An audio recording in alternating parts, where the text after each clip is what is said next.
Hey, hey! Welcome to Generation Rise, the podcast with Marcus Bell. Listen, Rise family, I am so grateful that you took a few minutes out of your time to come checking me out today. Listen, what I want to talk to you guys today about is something that the initial thought came right after I completed recording my last podcast entitled The Takeover. If you haven't checked out The Takeover, go in, check it out, listen to it. In that podcast, I introduced what I call the 4 Ps. Prepare, position, prove, and propel. So first you have to prepare for where you want to go. Then you have to position yourself for where you want to go. You have to prove that you are able to do the things that you're capable of doing. And then you'll be able to be propelled forward to whatever your destiny is. But as soon as I finish with that podcast, something else popped into my mind, and I was thinking about, maybe I should re-edit the podcast and add this in, but I decided, no, I'll just hold on to it. And then this week, I'm looking through my social media, and everybody is talking about trying to get their hands on the new PS5. So for me, I took that PS5 as a sign that I had something else that I was supposed to add to those 4 Ps. And there's a 5th P that I want to talk to you guys about. And this 5th P is woven into each part of the other 4 Ps that I introduced: prepare, position, prove, and propel. So this 5th P is patience. In every part of those other 4 Ps, prepare, position, prove, and propel, you have to exude patience.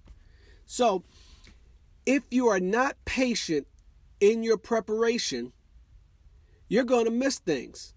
You're going to lose some of the details, and thus something that should be airtight in your preparation now has holes in it, which will negatively impact your positioning. Now, if you're not patient in your positioning, you will lose the big picture. Sometimes what feels like you being held back is actually a part of the preparation in you that you can't see. Sometimes what seems like a lateral or a move back is what will give you the opportunity to prove what you are able to do so that you can be propelled to where you want to go. So you have to think fully about what you're doing and how you're moving, but you have to be patient in your positioning. Sometimes that positioning is going to take longer than what you have in your mind that it should take. If you are not patient as you're going through the process of proving yourself, that's when you start to get hasty. You start to make rash and impulse decisions, and you think more about yourself, which only proves that you are not ready to be propelled to the next level. So be patient as you're going through the process of proving yourself. One thing that I learned and listened to this week was former South African President Nelson Mandela. He said that humility is one of the most important qualities in a person. If you are humble, if you make people realize that you are not a threat to them, then people will embrace you. They will listen to you. That's some wisdom from the former South African President Nelson Mandela. So think of yourself less so that people will embrace you. Be humble in what you're doing. Be humble as you're going through the process of proving yourself. Now, if you lose focus as you're starting to propel, you will lose the focus in general, which means that you're going to start shooting at the wrong targets. You're going to lose what it is that you're really pushing towards, because now you're going to be drawn into many different directions and lose focus on exactly what it is that you're trying to do. So be patient as you're propelling. Keep your eyes on the goal. Keep your eyes on the target. Do not get caught off track. Do not get taken off course as you start to experience success, as you start to propel forward. Okay? Now, something that happened last week was a woman of Chinese descent by the name of Kim Ng was hired as the general manager of the Major League Baseball team, the Miami Marlins. Now, this woman is the first woman in any of the 4 major male sports in North America to be announced as the general manager. Now, for those of you who do not know, the general manager is the decision maker on the team. That person puts the team together, they make the trades, they handle the roster, they hire and fire coaches, they negotiate the contracts. This is the person, this is a key person in any sports franchise. This is the guy that's basically answering up to the owner. So this guy, or in this case, this woman, is running the show for a Major League Baseball team. This is a major thing. Now, here's the thing. This woman, Kim Ng, has been in baseball for more than 30 years. She started as an intern with the Chicago White Sox in 1990. She spent time with the Yankees as an assistant general manager. She spent time with the Dodgers as a vice president and assistant general manager. She spent time with the Major League Baseball League office in baseball operations. She spent time with the American League. So she has worked her way all the way through the different parts of Major League Baseball. Can you imagine the amount of patience that she had to endure before she was finally able to break through, to be propelled, and to be able to run her own baseball franchise? Think about that. Imagine the preparation, the positioning, the proving, and then the propelling that she had to do, and then she had to exude patience all in that process before she was able to break through. As a woman breaking into a male-dominated arena, something that males have ruled for years and years and years, it's a major thing for this woman to be able to break through, but she had to exude a tremendous amount of pressure in each phase of the game. In her preparation, she had to be prepared. She started as an intern and worked her way up. She had to be patient as she was positioning herself and getting to know people and getting people to trust her and believe in her. She had to exude patience as she proved herself. She was an assistant general manager for 2 different franchises. I heard a commentator, a baseball commentator, a former baseball player. He said that she has been ready to run a team for 10 years now, and she's finally getting the opportunity. But she had to be patient in that. Other notable women in sports. Becky Hammon was the first woman NBA coach. She's currently an assistant coach for the San Antonio Spurs, and there are currently 11 women coaches in the NBA right now. Jen Welter was the first woman NFL coach. She was an assistant with the Arizona Cardinals. And there are currently 7 women coaches in the NFL right now. So women, ladies, you can do it. You can break into whatever male-dominated arena or whatever arena that you think is not possible. You will have to exude some patience. You will have to prepare. You will have to position yourself. You will have to prove yourself time and time and time again before you're able to be propelled forward. But these women show and tell you that you can do it. You can break in and be whatever it is that you want to be.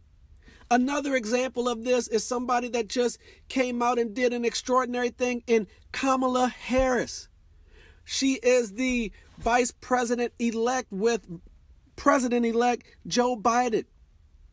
Kamala Harris went from a Howard University graduate. She graduated from the University of California Law School. She became a San Francisco district attorney. She was an attorney general for the state of California. Then she went on to be a California senator. And now, after starting her law career in 1990, so she's been working her way up for 30 years. She's been positioning herself. For 30 years, she's been preparing. For 30 years, she's been proving herself. And now she's being propelled forward to hold the highest position in the world for any woman. The highest governmental position of any woman ever. The first woman vice president, the first woman of African American and the first woman of Asian American descent to hold such a high office in the government. But she had to be patient as she worked her way through the process. Now, here's what I can tell you, Rise family, is that sometimes you are going to feel like you are ready. There are times that you're going to feel like you are ready. I'm ready for that promotion. I'm ready for that position. I'm ready for that starting role. I'm ready. You're going to feel like it, but you may not be ready. Or even the world may not be ready for what you have to offer. So what I'm going to tell you is, do not rush the process. I can promise you that Kim Ng probably has felt like she's been ready to be a general manager, to run her own team for years now. She's been at it for 30 years. That's a long grind. That's a long time of having to be patient, of having to prepare, of having to position yourself, of having to prove yourself time and time again so that you can be propelled forward. But the world 10, 15, 20 years ago may not have been ready to have a woman be the general manager of a baseball team. But now is the time for her. Kamala Harris, 10 years ago, 20 years ago, the world may not have been ready to have a woman as the vice president in such a leadership role. But now is her time, and she waited her time. She was patient. She prepared. She positioned herself. She proved herself. And now she's being propelled forward to a new stratosphere, to a whole new level. The Bible says, let patience have her perfect work, that ye may be perfect and entire, wanting nothing. That means that you have to be patient. In patience, there is growth. There is work being done beneath the surface as you wait. As you are being patient, as you're waiting for your time, you're growing. You're maturing. You are getting more wisdom. There is growth and maturation in the wait. There is wisdom in the wait. There is development in ways that you can't even see. Development beneath the surface. Development in your heart. Development in your mind. Development in your spirit as you are being patient, as you are preparing, as you are positioning yourself, as you are proving yourself to be propelled forward. Another thing that I want to tell you, Rise family, is that the only thing in the universe that is moving at the pace that you have in your own head is you. God's timing is not your timing. Other people's timing is not your timing. The world's timing is not your timing. What you feel you are ready for may not be in line with what everybody else says, or what God says, or what you are truly ready for. There are numerous people that probably felt like they were ready for a role before they got it. But if you listen to some podcasts and different people talk, they will tell you that had I got this role 5 years ago, 10 years ago, 1 year ago, I would not have been fully ready for everything that it entailed. So there is preparation being done in the process. It's things that you can't even see that you're being prepared for, battles that you are fighting in your patience, fighting in your wait, that is preparing you for where God is taking you.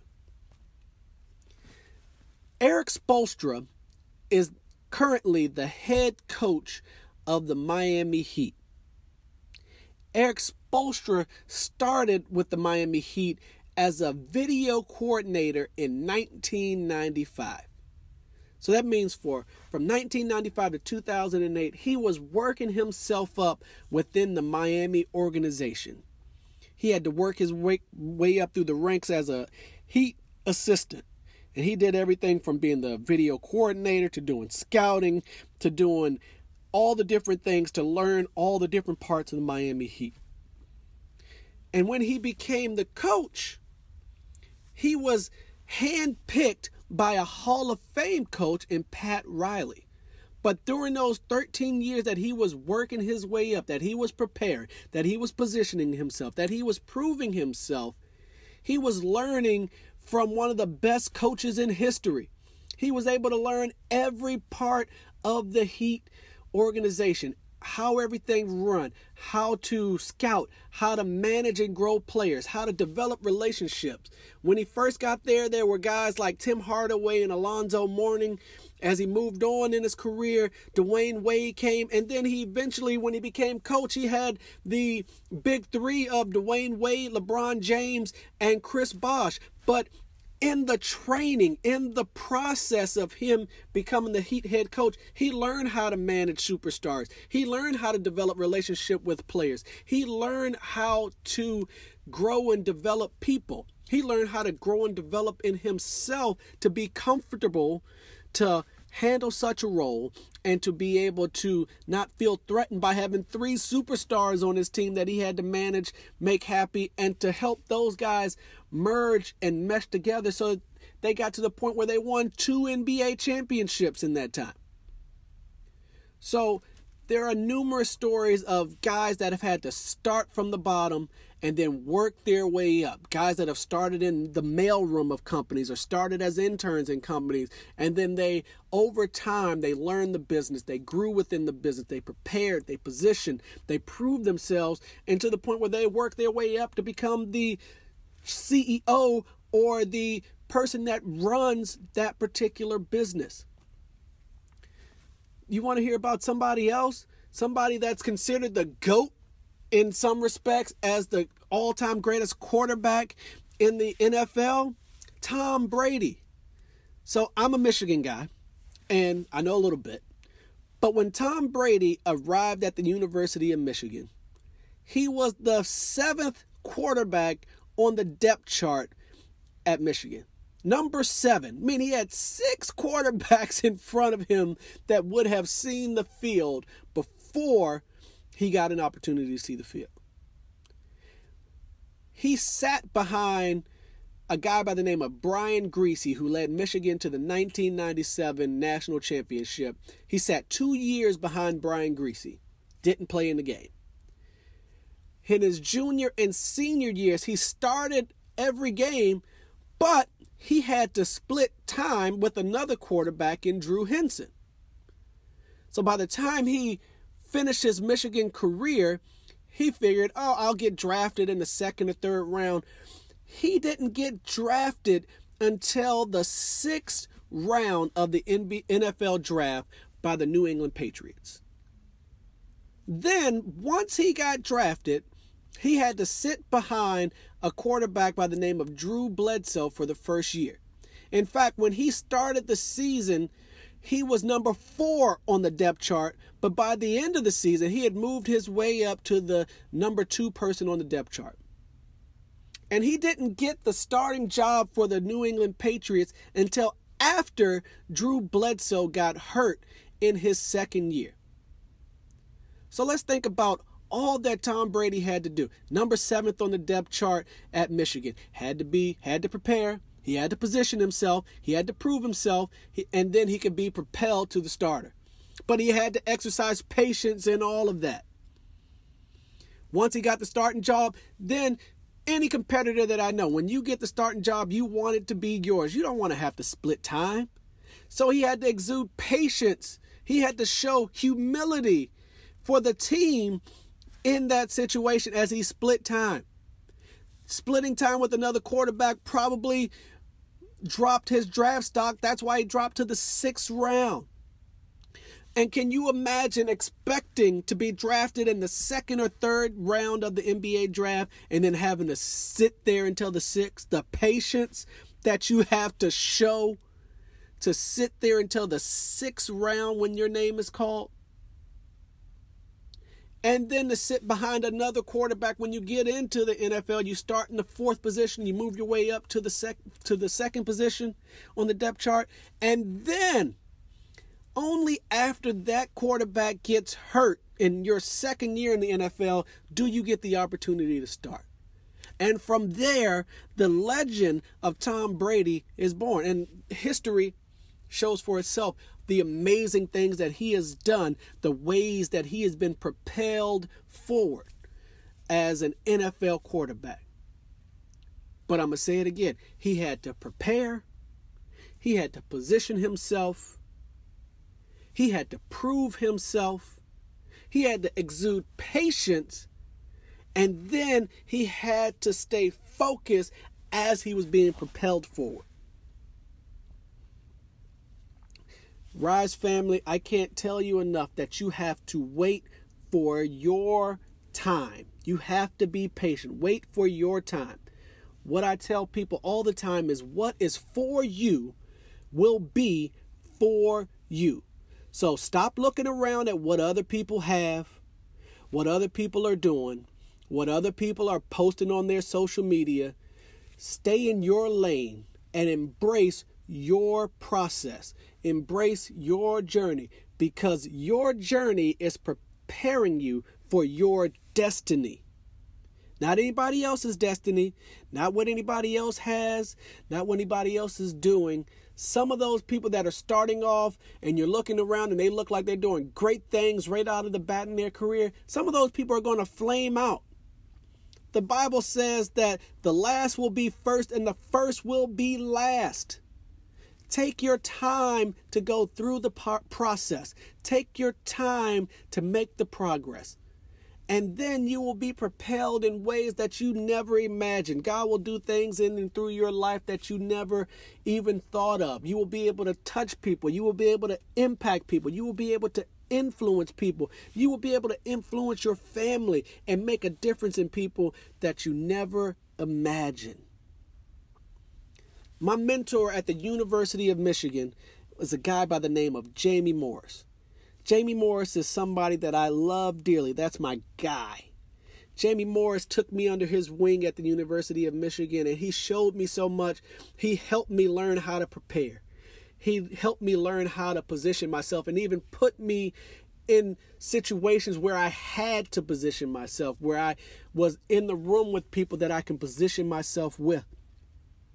He taught me how to prove myself and gave me the opportunity to prove myself time and time again. Jamie Morris taught me about patience. He told me, Jamie Morris is a legend running back at the University of Michigan, one of the all-time greatest running backs in the University of Michigan history. He's a legend in Ann Arbor. If you ever go to Ann Arbor, Michigan, look my guy up. But he told me one time that his running back coach at the University of Michigan, a guy by the name of Tyrell Burton, told him, I want you to hurry to get there, but don't be in a hurry to get there. I'm going to say that again. I want you to hurry to get there, but don't be in a hurry to get there. And what he's saying, what that means is that take your time, let things develop in front of you, let things line up and get in alignment for you. But when the opportunity presents itself, then burst through it and take full advantage of the opportunity. So as a running back, when you have the ball, you have to let your blocks line up in front of you. And then when you see the hole, then you burst through the hole and get the yards. But this works in life. Sometimes you have to take your time and you have to let the stars align perfectly for you to be able to take full advantage of the opportunities. Sometimes you have to wait for the world to be prepared to have a woman vice president of the United States. You have to let the world be ready to get to the point of having a woman lead a Major League Baseball franchise. You have to let the world get comfortable and get ready to have women coaching male players at the highest levels. I know it's not necessarily fair, but sometimes that's the way that things work. You have to position yourself, you have to prove yourself, and you have to be prepared for when your time comes to be fully ready for it and to be able to be propelled into those opportunities.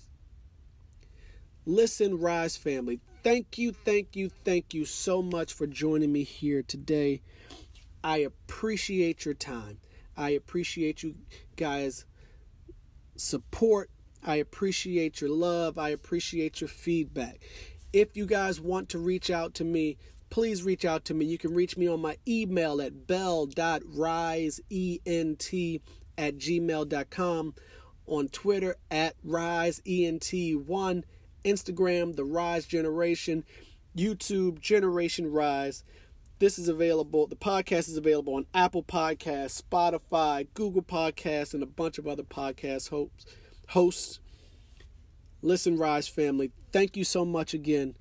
I really do hope that this message and all of my messages really reach you and really help you as you guys move forward through life. Thank you again. God bless you, Rise family.